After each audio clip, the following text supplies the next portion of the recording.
Ladies and gentlemen, welcome back to episode 20-something of I Was Just Thinking podcast. John Farmer, James Wilson. If you're watching, hit subscribe. It's been a couple weeks. I'm a little rusty. But hit subscribe, hit like, dislike. I think that's a thumbs down. Hit that shit too if you don't like it. And then tell us what you think. So what's up, man? Not much, dude. Yeah, it's been a minute since we've done this. I know we did like the 2 or 3 episodes and we uploaded it, so it's been a minute since we've been here. Yeah, hell yeah. So you went on your trip to out west. Yep, went to Phoenix, Arizona for, it was 2 weeks. Flew there and then drove back. What, you drove back in like a rental or something? No, a work truck. Ah, Yeah. interesting. Yeah, so that went well then? Gonna start a new job going good? New jobs. Yep. Yeah, it's going pretty well. I think it's gonna do all right. I've never been that far out west. Is it really, really hot? Well, it started getting around. It's kind of tricky because it did start getting hot, but well,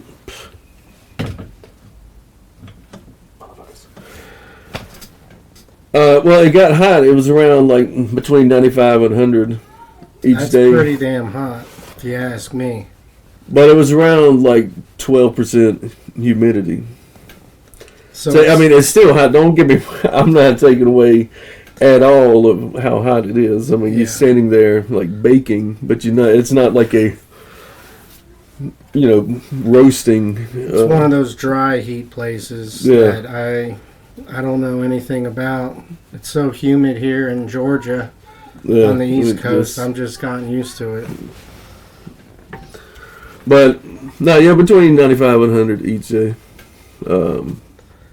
Damn, so were you sweating a lot going on those hikes? Yeah, it was definitely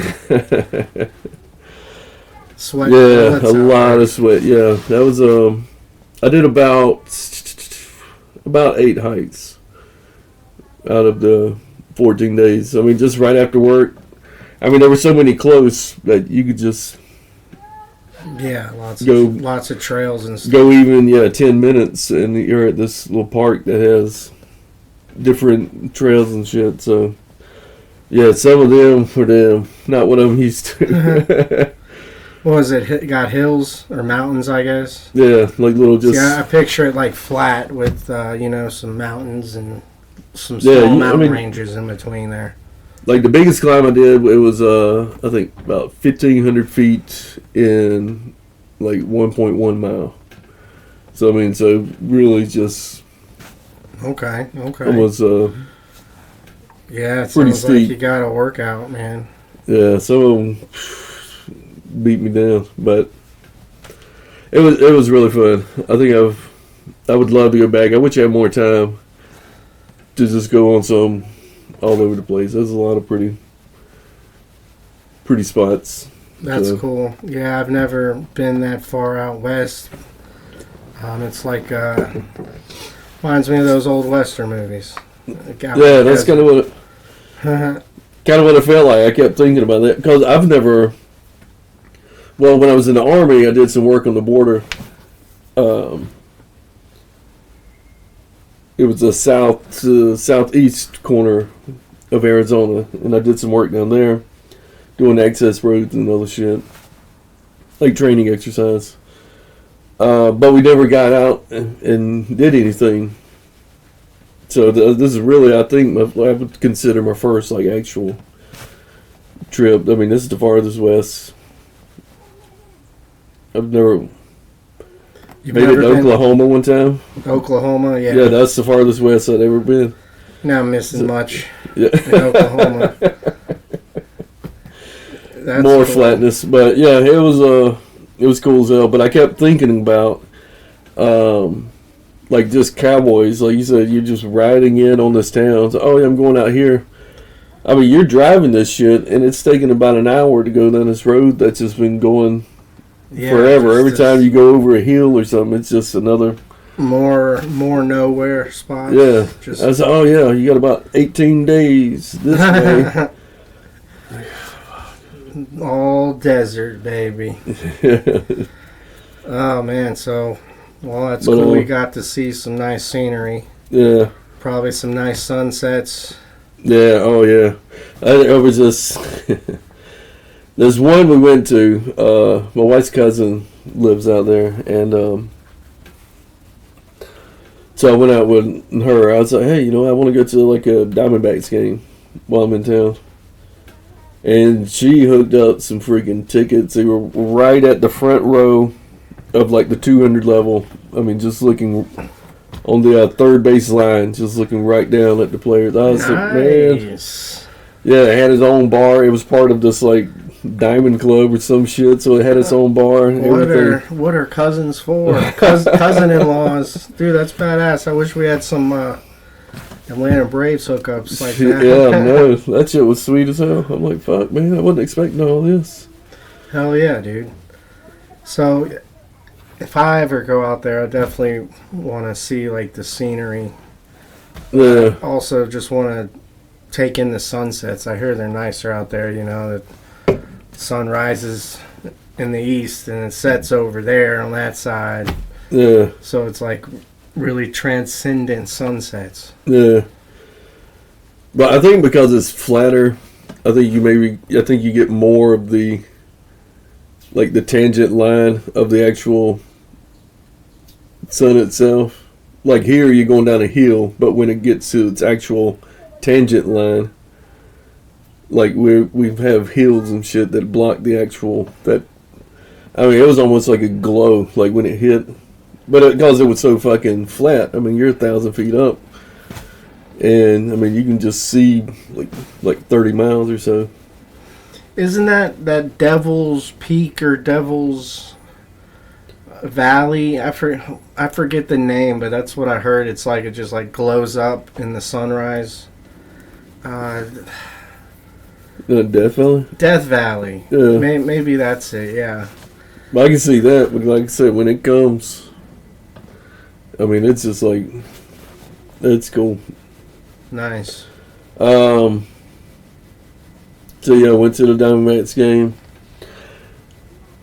But all that, we came to the end.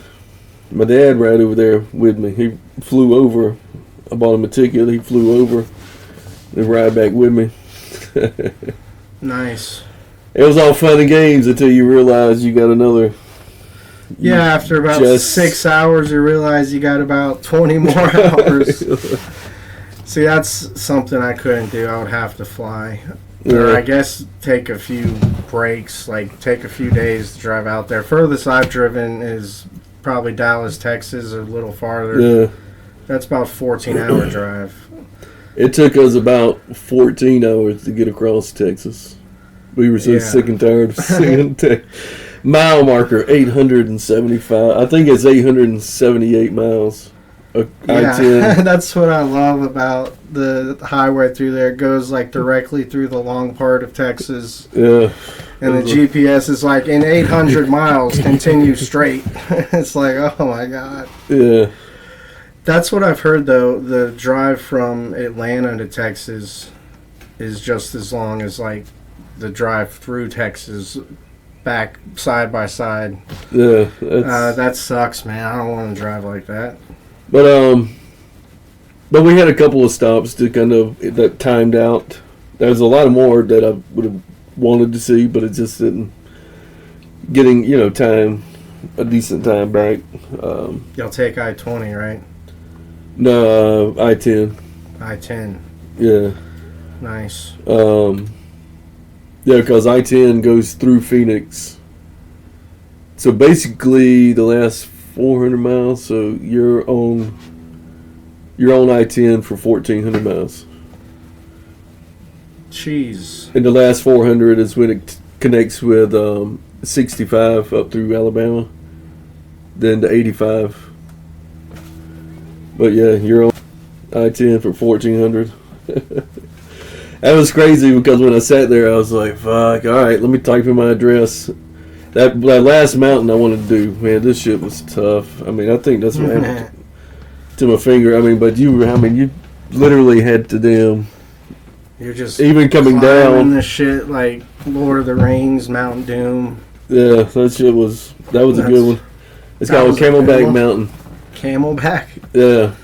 But my buddy of mine said, man, you've got to do this one. I was like, fuck. So I woke up early. You know, not to take forever getting out on the road. Woke up early. That shit was... Oh.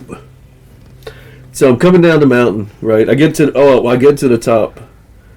And my dad's going, you know, he's with me. So he's like, goes up a little bit. It's like, I'm going to go up a little bit more, turn around. I said, well, I'll catch back up with you. Or I'll try to. I'm climbing this shit. I get to the very top. And I don't know if it's like a college bachelorette party or some sorority. But there's like 30 smoking hot-ass chicks up on the top, like 3 of them at a time, selfieing and all this shit. I'm like... I mean, in the fucking, you know, the little workout shorts or whatever that are to here. Yeah. I mean, every single one of them was, I was like, what? So the place was like desolate except for all these people, all these chicks at the top of the mountain. Well, this was actually right around in the neighborhood. So, I mean, it was more people doing it than I thought. Yeah. Well, not all of them would make it to the top, and I think the other side might have been easier. But you can go a certain way, and it's like more getting into rockish climbing or technical climbing, I guess.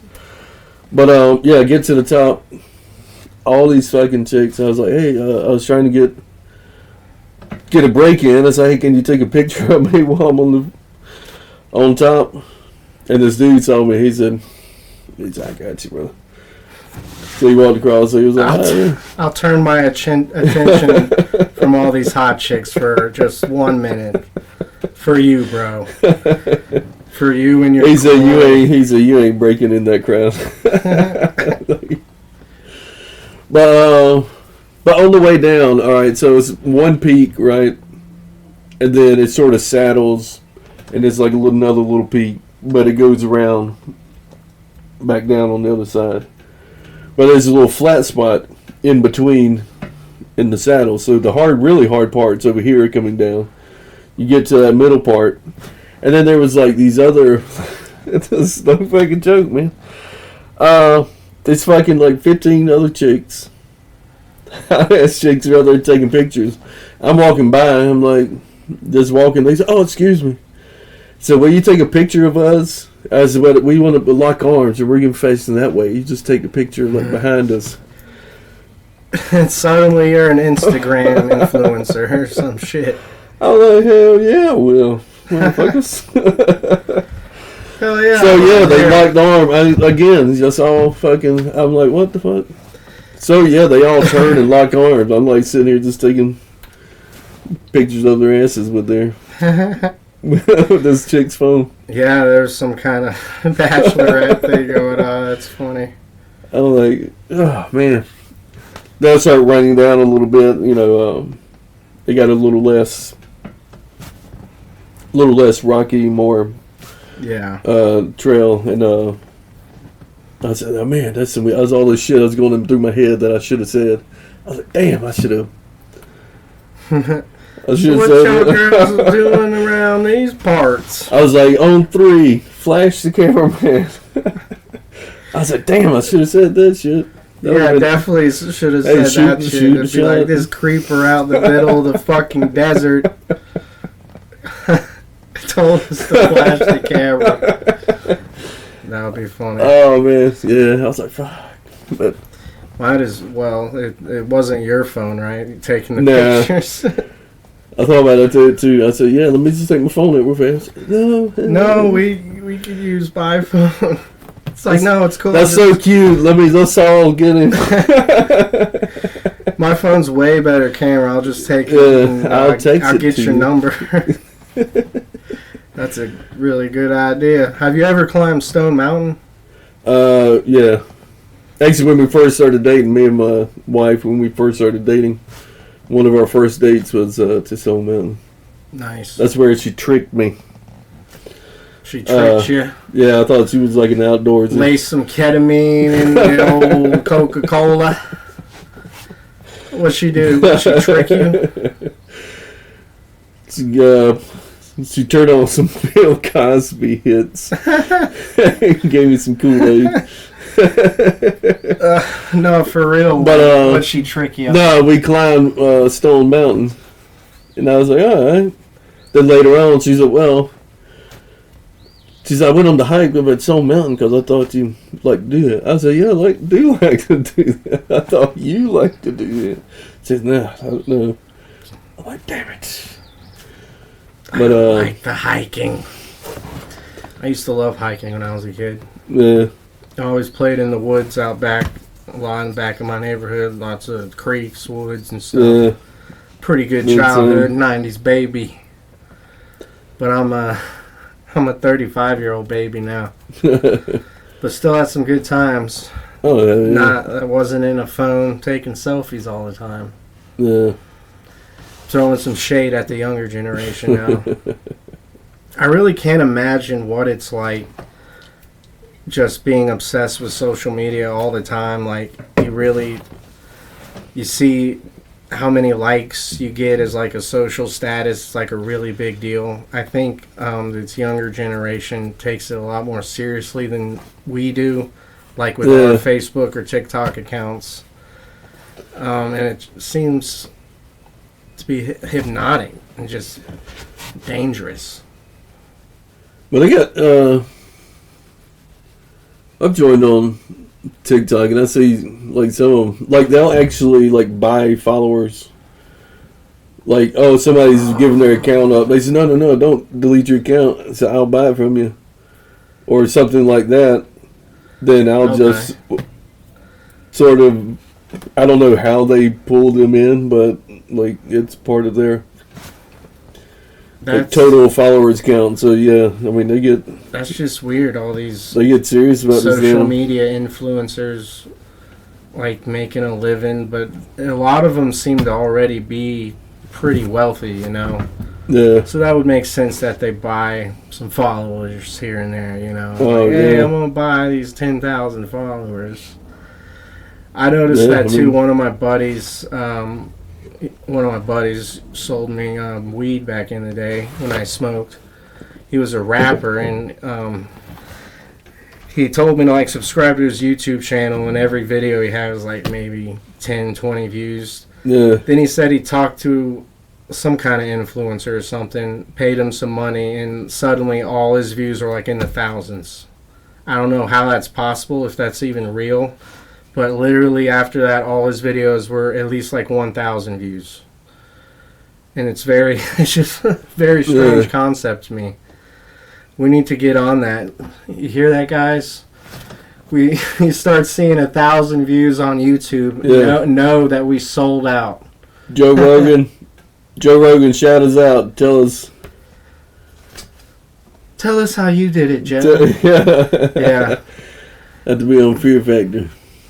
That is pretty random. He just started a podcast. It's like, hey, it's the Fear Factor guy. And this was like this was over 10 years ago. It's like, hey, the Fear Factor guy. I think it was, I was actually watching this video the other day, and it was Joe Rogan was talking with Tom Green, and he said, you remember,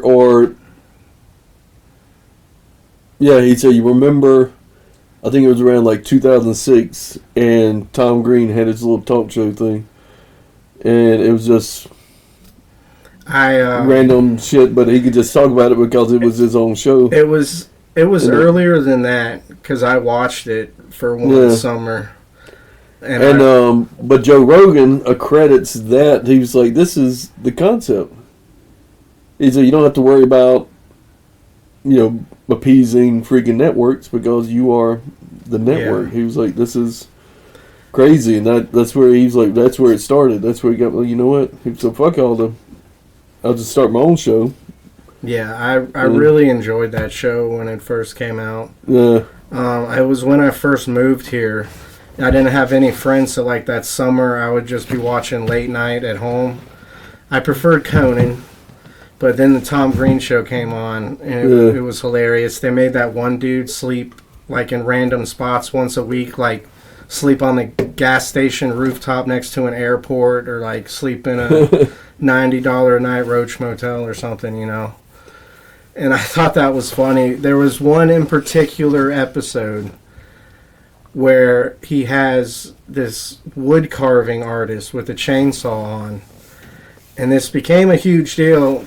This wood carving artist with the chainsaw gets introduced, and he comes out with the chainsaw, and he runs to Tom's desk and carves TOM in his desk with the chainsaw. And Tom is pretty pissed. He's like, "What the hell, man? You just wrecked my shit." I thought it was like all part of the act. Yeah. But then, like the next show and the next show and the next show, he just complains about that like most of the time. Like, he introduces the show with his desk. Like, "You may see my desk here. It got fucked up." Well, it turns out he broke the bank getting that desk, a replica of Johnny Carson's desk. He broke the bank with that desk, and he did not know that guy was going to come out and, like, pulverize it. Yeah, that... This is a story he told at a stand-up once when he came through Atlanta about 12, 13 years ago. And I just thought it was so cool that, like, I remember that episode. I remember that. So he was pissed, but he kept his composure on the show. But it's like he did not. He was pissed off. It's really good. Tom Green was pretty unhinged back in the day. Yeah, I love the movie Freddy Got Fingered. You ever watch that? Yeah, dude, I've seen that a couple times. It's so random. He's a molester. The guy, he's a child molester. The guy Rip Torn played the dad, I think. Yeah. Just like, I wonder what he was doing, like, won that role.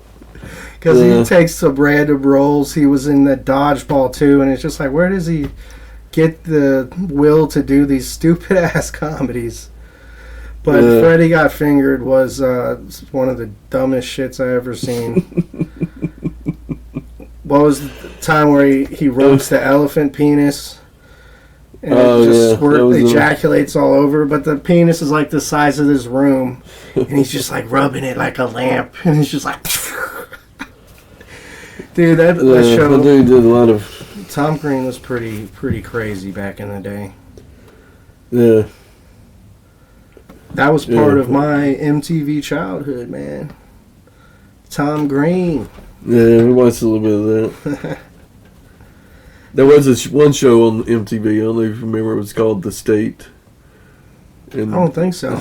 I don't have that many people have, but man, that was some of the funniest shit ever. It was what was it about? It was just like sketch comedy. Huh. So they had this one where they were sitting around the dinner table or whatever, and they're like, "Oh, you know, this meal is great. You know, what kind of meat is this?" Oh, he's like, "Oh, it's Muppet." He's like, "What?" He said, "Oh no, it's easy. You just call him in the backyard." And he goes to the window. He's like, "I wonder." I was like something like, "I wonder what comes between 1 and 2 or 1 and 3." And his Muppet comes up. He goes 1, 2. He comes in. He said, Muppet meat, huh? Yeah, so they're cooking Muppet. Yeah, fresh foam. But I don't think I remember that show. I don't remember a sketch comedy show, but yeah, there was sounds like I would have liked it. Yeah, yeah, the one they got this duo. Barry and Levon. And they sit there and they, oh yeah. And just them, I don't know. I guess you had to see it. It's kind of corny explaining it, but yeah, they were like the love duo, or whatever. They said, "Oh yeah, this ain't no seat.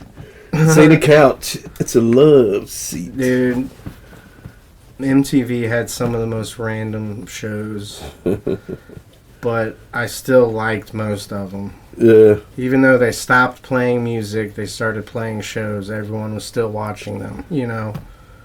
Well,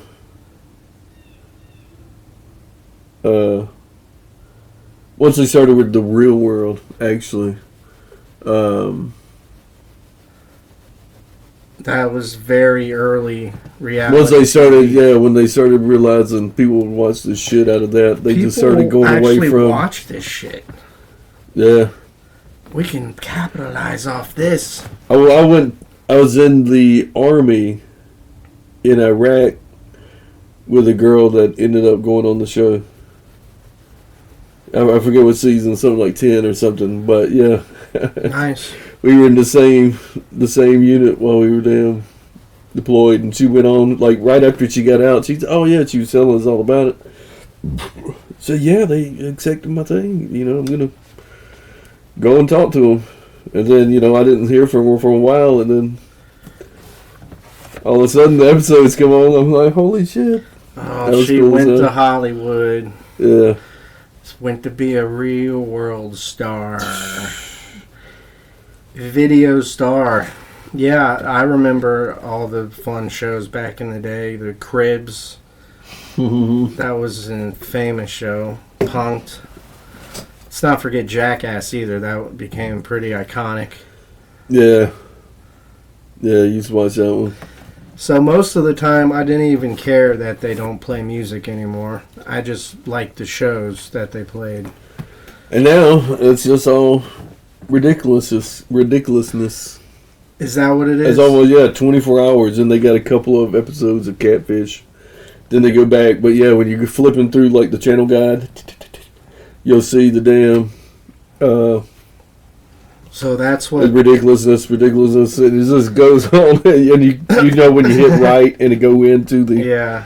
Yeah, and they'll just keep going. So that's what MTV does now? Yeah, just all Rob Dyrdek. That's ridiculous, man. Yeah. That is pretty stupid, but... Well, sometimes, I got to tell you, there's been sometimes where, that shit will just... The TV will be on, and it'll just stay on. We never go watch the TV, but it's just playing. Yeah. And every now and then, there's been days when it was like 3 or 4 days in a row, and it was just playing. Yeah, that's what I used to do with the music videos when they would play them. Yeah. Every once in a while, I'd hear a good one. But yeah, that was a big deal back in the day. Did you watch Yo MTV Raps? I don't think so. I probably did. I just don't really remember it. I watched Yeah, so much that was random shit. early. Yeah, that was early time. So that was where you get if I went to Arrested Development. That was on MTV. Yeah. No, not the show. The group. Is there a music The group? band. Yeah. I don't know who that is. Well, they play shit like that, like the Naughty by Nature. They play. Yeah. They wouldn't get too crazy with it, but That's cool. it's a good place to hear some stuff. I still think MTV can come back. They can start giving the people what they want. That's music videos, concerts, play some live footage of stuff. Play some shit like that. Even if they do like a TMZ style show and they just talk about all the pop artists and stuff, that would fucking generate a bunch of views, I bet. But they just play ridiculousness. What they would have to do, though, is probably set up a streaming site, like where you can go into like the apps. If you got like a smart TV or like a Roku, and it comes up with common apps, come up with an MTV one where you can just search music and it pulls up the music videos or something like that.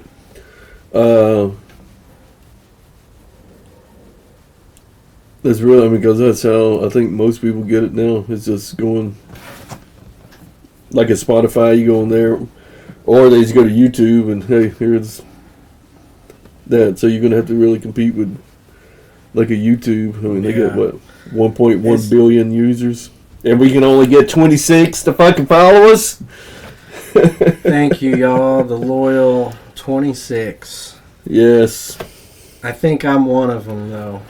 Yeah, me too. I think I'm two of them. So that's 24.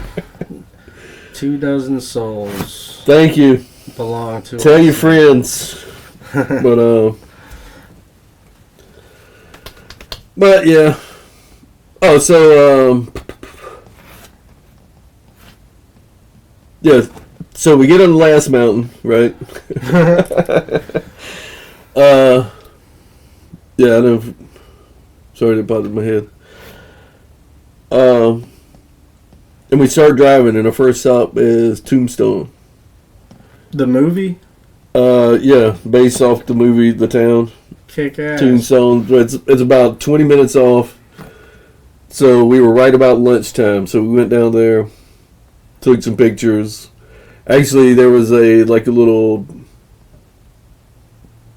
short reenactment of the actual gunfight at the OK Corral. Ate lunch, then got back on the road. Like I said, it was a cool, really cool town because that little Grand Saloon place. Yeah. I don't know if it was rebuilt or still there, but yeah, we just walked around a little bit, like they had lunch and took off.